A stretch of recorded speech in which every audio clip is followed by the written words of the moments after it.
in-upload Huh? na sinasabi niya na yung nanay niya, ay yung tatay niya Irish, Oh. tapos yung nanay niya ay Spanish. Pero Pilipino siya. Ah. So parang dinedeny niya. Ang dating tuloy sa mga kababayan natin, lalo na yung mga film natin na, alam mo naman how, Proud. gumawa nga tayo ng di ba, pelikula sa Signal na empty by design. Yung Oo. parang half ka, pero hindi mo ma-associate yung sarili mo sa neither culture dahil nga, feeling mo displaced ka. Oo. So to be fair naman kay Shay Mitchell, inamin niya rin sa isang interview na dati daw, dinideny niya na Filipino siya dahil nga, parang puti yung lugar kung saan siya lumaki. Parang hindi siya she felt na she had to belong. Pero, dito nga, doon sa in-upload naman, meron siyang sinabi na Spanish nga daw yung nanay niya. Pero saan banda? Yung Pinay na Pinay siya eh. Yung Pinay na Pinay, pati yung nanay niya, itsura eh, di ba? Oh, dyan ba sa naturang video, dyan niya ba sinabi? Hindi Ah, yan. hindi, Parang hindi, yan hindi. si Shay Mitchell lang. Oh. Nakakalungkot lang kasi nga, we're all fighting for recognition Yeah. in this industry. And then, parang may setback na ganyan. Tingin mo sinadya niya o nakalimutan lang niya? Then sinadya niyang i-omit Feeling na ko she's Pinay so- yung nanay or She's so, um, ano ba? she's so surrounded by white people. She I don't know. forgot her heritage, her Hindi, yung lineage. parang- ano Yung parang feeling niya she could get away by saying it. Ako yun yung Ay. dating lang sa akin Sorry, opinion lang. Oo. Dating lang yun sa akin. Yeah. And I think that nagsiswitch siya. Kasi sinabi niya sa 13 Pilipino siya. Lola niya, alam mo yung ganon? Parang, Hindi siya consistent. oo, hindi siya consistent. So, depende sinasabi niya Kaya sa... siguro nagalit lalo yung Ay, fans. So oo. parang, sige, hindi ka namin ikiklaim na Pilipino. Parang, you're only Filipino when it's convenient for you. Yeah. May karapatan din namang ma-offend yung mga fans. Kasi ano yung mga film, di ba? Imagine mo, you're representing them lalo. Yeah. Then you conveniently forget. Di ba? or And omit Manny that part. Jacinto in Acolyte, Star Wars is there. Dolly De Leon is there. Tita niya si Lea Salonga. Sa naturang... Totoong buhay. Tita niya si Lea. Di ba? In real How life, random that is. Wow! Oo. Na si Lea nasa Pretty Little Liars ng HBO ngayon. May chance ka ba ma-interview si Shane nang matanong mo lahat ng yan ng may Feeling sagot ko, tayo? iwasan niya yan. Ngayon ang pinakamalaking backlash niya talaga. As in, kahit anong i-post niya, Oo. ang laki rin ng community talaga natin. Oo, Hindi iba. mo talaga dapat i-void eh. Oo. Tsaka ibang Pinoy na sumuporta, iba rin magalit. Oo. Tampo pala, oo. Alam mo, ang weird, sorry Oo. Baka Gusto ko hindi ko makinig. hindi ko lang siguro nakita kasi yung isa pang nagkaka-backlash si Vanessa Hudgens. Oo. Hindi ko lang, Ngayon, presently? bukod kay Shay, lumalabas yung pangalan niya, dinideny daw. Oh, Kasi oh. dati nung bata siya, parang laging Hispanic roles siya, di ba? Kahit doon sa high school Yeah, musical. yes. Pero, ako ito yung personal interaction ko sa kanya, hindi ko na-feel na dinideny niyang Filipino siya. Ah. Kasi yung mami niya, kumanta pa sila ng Pakitong-Kitong in Oo. Bisaya. Oo. Na trending yun sa TikTok natin, panoorin nyo. Oo. Kausap ko yung nanay niya, sobrang Bisaya, sobrang Pinay. Teka, alam ko yung nakita ko sa report mo doon sa Manila House, di ba? Oo. Doon nangyaring kumanta siya. At nanay niya, oo. Yeah, oo. So, hindi nga siya pag nagbibisaya eh. Ako hindi nga ako marunong Oo. Bisaya. So, hindi niya dinideny by may Oo, action. sabi niya, ikikwento proud nga niya sa anak niya yung gano'n. Kasi nung bata Oo. sila, yun ang kinakanta nila ng nanay Oo. niya. So, parang hindi ko lang nagigets ko that, di ba, parang Hispanic nga yung rules ni Vanessa Hudgens. Pero honestly, nung in-interview ko siya, naramdaman ko Na Pinay. Pinay Proud siya. siya. Oo, Pinay kay, siya. kay Shay, aminin ko, hindi ko masyado matanong nung panahon na yun. Ah. Pero kasi rin naman, of course, yung project yung tinatanong ko, pero sobrang scratch the surface lang ako regarding that. Wala kang lengthy na conversation na gano'n. Bawal. Versus kay, hindi naman Hindi din bawal, pero hindi lang niya rin talaga Hindi siya ipinupronta. nag-open up eh. Hindi niya pinupronta. Oo. Dapat ganito siya. Hi, Angie. Oh, you're Filipina. I'm Filipina too. Oo. I'm proud to be Si Filipina. Ganyan. Vanessa, may pagkaganon pa, Oo. di ba? Pero yung isa pa nga na gano'n na interview ko na Hollywood, na parang sobrang Pinoy ito si Jacob Batalon ba? Oh, yeah. Oo, Oh, yung sa oh, Spider-Man. yes. Parang mas gets ko naman lumaki siya sa Hawaii. Oo. Pero si Sidekick ni Brett Spider-Man. Manrak sa Hawaii din siya, di ba? Oo. Pero gets mo naman si SZA, di ba? Ay, si Ceza, si Sawiti. Di ba kung gano'n sila ka... Basta ako. Si Batangan, kilala ko pa. Sa witty, sige. Ayan. So basically, yun yung story sa kanya. Ano masabi mo doon, Mamu, ito, as an audience? Ayun nga, nasad nga ako, na-disappoint ako syempre, lalo na kung kilala ko si Shane at pan na ako, na Pinay ako, tapos biglang ganun. Anong Spanish? Pilipina nanay mo, di ba? Namin mo nga noon eh. Ganon. So ayaw makabawi siya from here. I think what she needs is an interview or post. Na-post na ba siya, nabumawi na siya na, hey guys, Kasi yun, di sumasayo-sayo siya. wala yung parang, I'm sorry to have offended the Filipino community. Oo, I naman just, niya. maybe, kahit plastic na lang that time, I just Oo nga, conveniently no? forgot to say that my mom is Filipino, but I'd like to Paano ka reiterate. nag-Spanish, di That- ba? Pwede Kung namang, pinayunanan pwede namang Filipino-Spanish, mga ganyan. Oo. Kasi we've been colonized I mean, for 3 centuries by Ako, Spanish. aminin natin, Mamu tayo. Ikaw, Espanyol, Hindi mo kami Decide halong na decide talaga tayo, ako. di ba? Pero Kasi- Pinay ako. Yeah, yun. Di ba? Bumawi ka, Shane. She. Shane pala. Shane pala. Wala ko sa nabagal. Mali lang na yun na yung sinabi ko. Okay lang, Mamu. Dahil na nakabawi ka para sa atin. I love it. Oh, di ba? Nakabawi ka. Ito, you will love this kasi ito rin, binabash din. Okay? Oo, si Rosmar. Binabash, grabe yung bashing ni Rosmar. Sabi, halos everyday pulutan niya pagkain niya yung pagbabash. So, syempre, fortunate kami ni Julius, nagkaroon kami ng moments with Rosmar nung pinuntahan namin yung bahay niya at yung mga businesses niya, yung hotel niya sa Tagaytay. Ito ngayon yung chance ko na tanungin siya, kumusta kaya si Rosmar bilang isang inay? So, syempre, bitin to kasi teaser lang ito dahil i-up ko po to sa YouTube channel ko bukas, Christine Babos channel, para mapanood niyo yung mahaba. Pero Ang thank you, topic Mamu, na namin- nag-share ka ng soundbite. Oo naman. Ito na, topic natin tungkol sa pagiging nanay ni Rosmar. Paano nga ba siya maging isang inay? Panoorin mo to, MG. Pag-usapan muna natin yung isang bagay na hindi na pag-usapan dun sa interview sa inyo ni Papu. Dahil nga bilang isang ina, gusto kong makilala ikaw, Rosmar, bilang isang inay. So meron kaming show ni MJ Marfori. Inay ko po! Yan, so ito yung magiging topic natin. Curious ako, you're a young mom. You are 30 years old. So you got married in 2021. Tama ba? November 2021, ayan, nakalagay nga, yun na yung siya, hindi makakalimutan. November 2021, so you were 3 years ago, 27. Now you have 2 kids. Yes. Sila, Nat and Talia. Natalie, panganay. Natalie and Natalia. Natalia. Yes, Natalia naman Rose. po si Natalia Rose. Yun. 2 years old naman po si Natalie Rose. Ayun, isang Natalia, isang Natalie.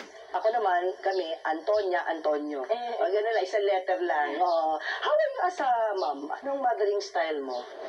So, ako po kasi talagang masasabi ko, ang dami ko kasing basher na parang iniisip nila hindi ko daw inaalagaan yung anak ko, Ba't mga naman nila ganyan. sinasabi yun? Kasi po hindi po kasi ako pala TikTok kasama yung anak ko kasi ako yung nasa behind the cam lagi na parang paghawak ng asawa ko, bibidyuhan ko. Then, sa akin wala nagbibideo, parang ganun. Kasi parang feeling ko pag binibidyo ko baka sila mahulog or what. So, hindi po ako nakakapag-video. Ay, ako yung taga-video lagi. So, ending, parang ako yung hindi nakikita na nagkakarga o nag-aasikaso. Pero tulad nga lang sinabi ko, hindi naman kasi natatapos sa pagkakarga ng bata yung pagiging isang ina. Kasi ako talaga, simula po nung nagsimula po yung brand hanggang sa nabuntis po ako, yun nga po sabi ko na nagpro-promote pa rin ako kahit nagle-labor na, sobrang sakit na. Alam niyo yung parang iniisip ko talaga yung future na magiging anak ko na kahit na parang ang hirap, ang bigat na ng tiyan ko noon, parang lalabas na yung bata, ganyan. Talagang promote pa rin ako ng promote. And until now, hindi ako yung parang para makontento kasi alam kong future na ng mga anak ko yung pinag-uusapan dito. So hindi po natatapos yun sa pagkakarga, kundi kailangan plakado yung future. Kaya talagang sinigurado ko na may savings, may mga title na para sa future nila. Kasi ayokong makaranas sila ng hirap sa buhay. Pero yung on a day-to-day basis na hindi nakikita ng tao sa TikTok, paano ang araw ng isang nanay na Rosmar mula sa pagising mo hanggang sa pagtulog mo? So ayun po, pagka nasa bahay naman po, nag-aasikaso po ako ng bata, naglilinis din po ako ng bahay, di lang naman po natatapos dun, nagpo-promote pa po ako ng brand, parang alam niyo, tapos nag-aasikaso pa ako ng business, sabay-sabay ko yun na hindi ko nga alam kung paano ko nakakaya na pagsabay-sabay yung pagiging ina, employer, CEO. Di ba parang ang dami ko pong pinagsasabay-sabay. Pero sure ako na hindi ko po napapabayaan yung mga anak ko kasi lalo na kapag may gustong ipabili or what, ganyan. Ayokong maramdaman na parang hindi ko nabibigay yung mga bagay na gusto nila. Parang gusto ko talaga ma-provide.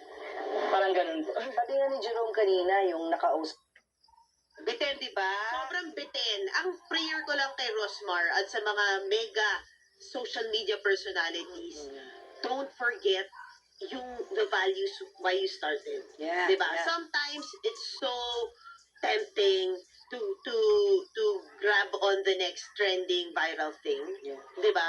Diba sakyan mo para for the hits. Yeah. Tapos gusto ko rin kasi makita ng followers mo na gawin yun. Pero, diba, if it goes against kung sino ka talaga, don't do it. Eto na nga, yung interview na to, maraming siya sinabi about, raising kids sa time na sumikat siya sa TikTok. Tapos yung anak niya, yung panganay, si Natalie Rose, 1 million followers sa TikTok. As of yesterday when I checked, hindi na 1 million, 1.03 na. Imagine, batang-bata pa. So, meron daw doon mga nagpabash. So, ngayon, di pa Ako din, nakakabasa honestly, si I'm scared. I'm Diba? Hindi scared. pa niya na alam kasi di pa siya nagbabasa. What if dumating na siya sa point nakakabasa, may access na sa alam mo na, sa social media, mababasa niya ngayon, grabe pa rin mga sinasabi sa akin ng tao. It might affect, her, sense of self, or esteem. Ang maganda naman kay Rosmar, sabi niya, paprotektahan niya at i-explain niya na ito yung kultura ng social media. We do To understand strengthen them. na intindihan niya, kaya nga siya Oo. mega sikat sa Exactly. TikTok, di ba? Oo. But we do remember yung mga guests natin about cybercrime. Yeah, yun. Ako talaga, it's that. It's that. Talagang nag-scale back ako ng sharing sa anak nung I realized. Alam pa naman, napakayaman niya. Oh. Pero may bodyguard siya. Marami. Oh, okay. May bodyguard siya. Plain, Good. marami. Good. So, syempre doon sa bahay, napansin na namin, pero parang protected naman yung mga anak niya sa mga ganyan. I'm sure naisip na niya yan. Oh. Naisip kasi in-open up yun na meron siyang 23 titles, lahat Narinig ko yun no sa loan. Laguna, di ba? Laguna and Tagaytay. Diba? Ang dami. 23 titles in 2 years, ha? Naka-invest siya ng 23 properties. No loan, zero loan sa bank. Cash yun. Good. So, yun lang ang many of their properties or wealth, di ba? 3 kotse, Lambo, Ferrari, and one more. The top 3 cars. Cash. Magkano isa? Sinabi rin niya naman yun, di ba? 20 In-open up niya. million, di ba? Oh, diba? Mahigit. So, if you do the math, pag may masasamang tao nga, may masasamang balak, I would fear for my kids, di Ako, ba? I would fear for myself. Diba? For myself too. Kasi, di ba, parang, I do know na kailangan mo magyabang sa Yeah. social media for their type of content. Aspirational daw sa kanya. She Aspirational. wants to make it clear to everybody na if I can do it, yun ang message niya. I do You understand can do that. it too. Malakas Aspirational. yung hits ng aspirational. Yeah. But honestly, you're also having so many followers Oo. that are beginning from the bottom. Oo. Diba? And you want to guide them well. Yeah. And if we want to create a society that is guided well, Yeah. you have to be someone worth following. Yeah. Hindi, kasi ang dami ring, I think diba? she is. You know why? Meron siyang shinare dun sa vlog ko. Ito, tong part 2 ha. Panoorin niyo yung buo. At the end of the vlog, sinabi niya kung paano ang mga nanay na nawawalan na ng pag-asa. So either A, nalosyang na, wala ng pag-asa, feeling nila, tatapos na ng mundo. And B, yung pasok ng pasok sa kung ano-anong negosyo, hindi nagsasucceed, mahirap pa din. Meron siyang nuggets of wisdom na binigay doon. Wow! At doon din sa vlog, mamimigay siya ng 5 Rosmar negosyo packages sa 5 deserving na mga nanays. Basta mag-comment lang. So, malay nyo kayo na, hindi lang magbibigay pa siya ng advice dun sa mananalo. Wow! Parang meron pang mentoring na mangyari. Wow. So, for that alone, I admire Rosmar. Hindi siya madamat mag-share. Hindi, totoo yan. Yeah, Actually, siya nung madam. naging nakakilala nga siya ni Oscar, Oo. humihingi pa siya ng donations noon via, via GoFundMe? fintech. Ah. Hindi, yung mga, syempre, Maya, charot. Oo. Yung Maya. level na yun. Donations for what? For charity? Hindi, pag nag-donate ka, mamimigay siya sa charity. Pero, ano yun, parang may mga shout-out ka, nagkakaroon ka ng community, nadadagdagan yung followers mo, etc. Oo. Tapos kami, dahil nga tumutulong siya nung lockdown, nagbibigay kami. Si Oscar, actually. Through her. Oh, through her. Incentives niya. Oo, tapos talagang Initiatives active pala. yung community niya. Ayun pala. Oo, na tumutulong talaga siya. In Yeah. fairness, nagsimula siya sa tumutulong. Yeah. At tumutulong hanggang tumutulong ngayon. siya, oo. And I think kaya siya nabibless. Yes. So, extreme nga yung buhay ni Rosmar eh. Sobrang daming naglalove sa kanya, sobrang dami rin yung hater niya, both. But she appreciates both. Sabi niya, kahit na may bashers, kaya pa rin talaga yung nagpapatanyag sa kanya. Na-appreciate niya. Hindi, Talaga yung engagements work. yun eh. Exactly. Pero ako, gusto ko lang positive lang. Kaya ako din positive, kalmado na ako. Kahit Kasi huwag na tayo sana kapag may mag-engage ng... Pero ito, example hindi ng bashing. sobra. Kwento ko lang sa'yo. Oh. Doon sa first part. Kasi first part, up na ko ito yung bag collection ni Rosmar. Kung ba't di siya naniniwala sa bag, mag-collect ng luxury bag. Sabi niya, kalokohan yan. At saka yung bag rate. So, Pero dalawang ikaw may Hermes portion. ka, ma'am. Mga ganun. Kasi nga, I believe it's an investment. Oo. She doesn't. She believes that yung mga lupa investment ang pagkalokohan. Na nakakatawa yung vlog. Bottom line is, may nag-comment. Sabi niya, mukha namang nanay si Tin kung manamit. Buti pa si Rosmar mukhang bata. Sabi ko, ay, hindi ko alam, flatter ba ako? Hindi. Nanay ka naman Nanay talaga. naman ako, di ba? Inay tayo eh. 54 na ako. Siyempre, mukha na ako nanay magbihis. Hindi, ba't ay maganda ka? Kaya sabi Sino yan? Sabi ko nga, ma-offend ba ako doon sa mukha ko nanay? Eh, nanay naman talaga ako. Oo. Hindi naman ako nagpapakabagets. Gets ko. Di ba? Tapos ito na. May isang part doon. Last ko ito na to. Alam niyo naman tayo. Ang daldal Oo. Kasi doon, alam mo yung nagjo-joke, halimbawa, ayaw ni Rosmar, sabi ni Rosmar, ayoko to, kalokohan lang to, gusto ko na nga pamigay. Di kami, humihirit kami ni Papo, paraffle na yan. Okay, sige, bigay mo na lang sa akin, char, mga ganun ako. Di ko naman talaga hinihingi yung bag. Hello, di naman ako ganun. Hindi, tsaka naka-Hermes ka. Meron din naman Bakit siya. mo hingin? Joke lang, di ba? Oo Sabi mo nga, naman na joke isa. lang. Oo, Sabi chika-chika na lang, comment, ganun. ito namang Tintin, hingi ng hingi. Dinidedma ka naman ni Rosmar, di naman siya ibibigay, kapal ng buka. Kapal na ng buka Oo. ako, hinihingi ko. Sabi ko, grabe itong mga tao, hindi na gets, joke yun. Oo, joke Yung yun. Alam humihirit kami namin. ni Papa Pero na hindi, paraffle. meron lang talagang gustong Tomb Raider. Nakakatawa. May gustong Tomb Raider. Sabi ko, hindi naman ako manghihingi yung mga arbor. Chocolates pa arborin ko, pero Oo. bag, di ako mga arbor. Ganon. So, doon pa lang na ano na ako. Ano pa kaya siya? Kaya siya patolera daw siya eh. Pag kailangan niya pumato, pumpatol daw siya. Pag Oh. kailangan niya, kasi fighter siya eh. Parang Gabriela sila. Pag kailangan ko sagutin ko. Kasi Sabi pero niya. may time siya kasi. Tayo wala tayong time. Pero nakita ko yon yung dalawang comments yan. Mukha raw ako nanay. Hindi, alam mo ma'am, Nanay sorry naman talaga. Ako sobrang Nanay. dami ko rin comments na kukuha. Oo. Lalo na pag gumagawa ko showbiz story. Tas yung story, Oo, Oo, ano diba? yan? Diba? Gets ko. wala akong pake. Pinsan, binabasa mo. Actually, nababasa ko. Wala akong pake. Hindi binablock mo? Hindi. Ako pagkabasa ko, dinelete ko na. Okay Binasa lang, ko na. hindi. Nasa type yan eh. Oo. Alam mo kung bakit? Hindi mo na tayo pinapayaman, mamu.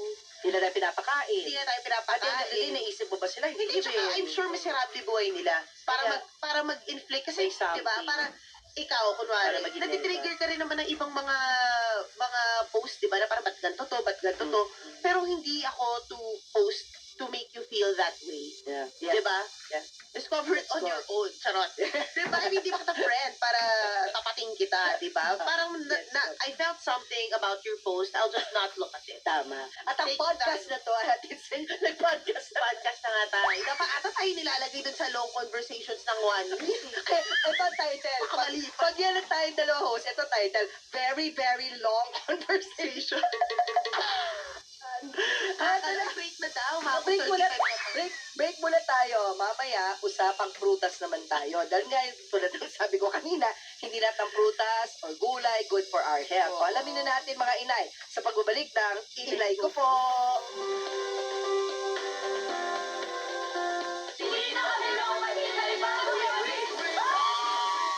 Aba, malapit na. Itong tulog na. Welcome back party na. Will to win, welcome back party ngayong July 14, 4 p.m. Dito lang sa TV5. Hi guys! Isa na namang inspiring na kwento ang inyong mapapanood. Ako, sabihin ko sa inyo, lagi ko pinapabit puro kontrabida pero hindi ko nakalimutan. Hindi ko nakakalimutan. Magpasalamat at magdasal sa Panginoon. Eto na, naiyak na naman ako. Thank you.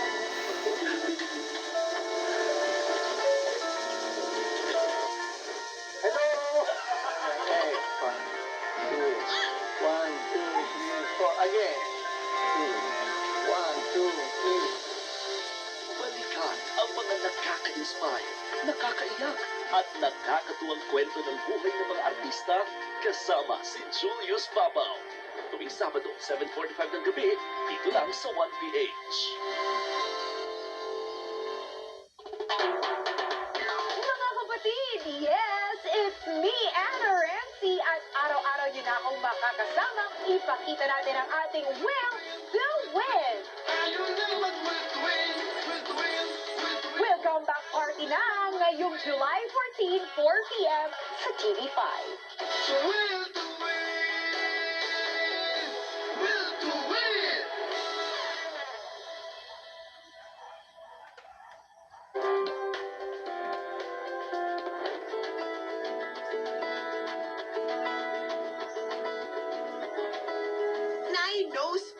ayan na, finally, nakakain ka.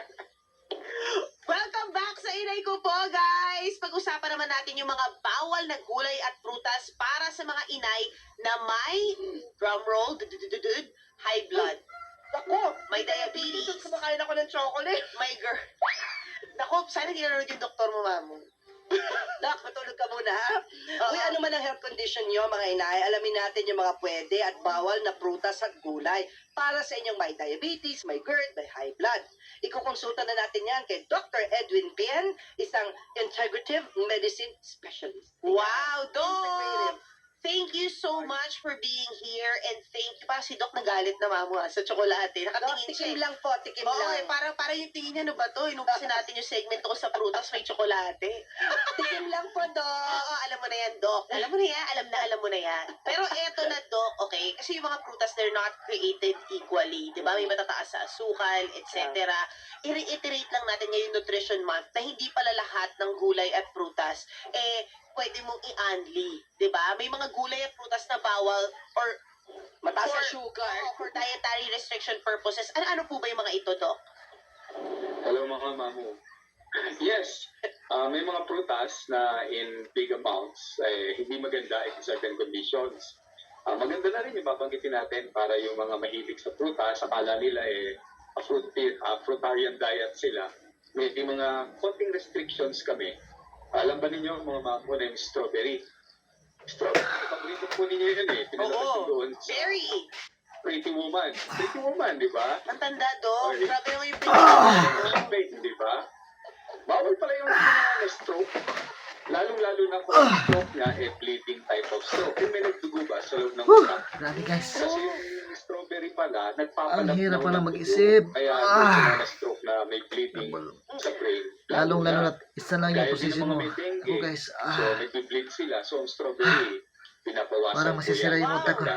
Doc, sorry. Strawberry, pati ba blueberry? O hindi naman?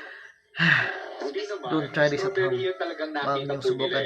Okay. Kaya, naalala ko lang kasi kakapanood ko ng Pretty Woman. Okay. In fairness naman, Doc, sabi ko sa alam ko yung scene na yun.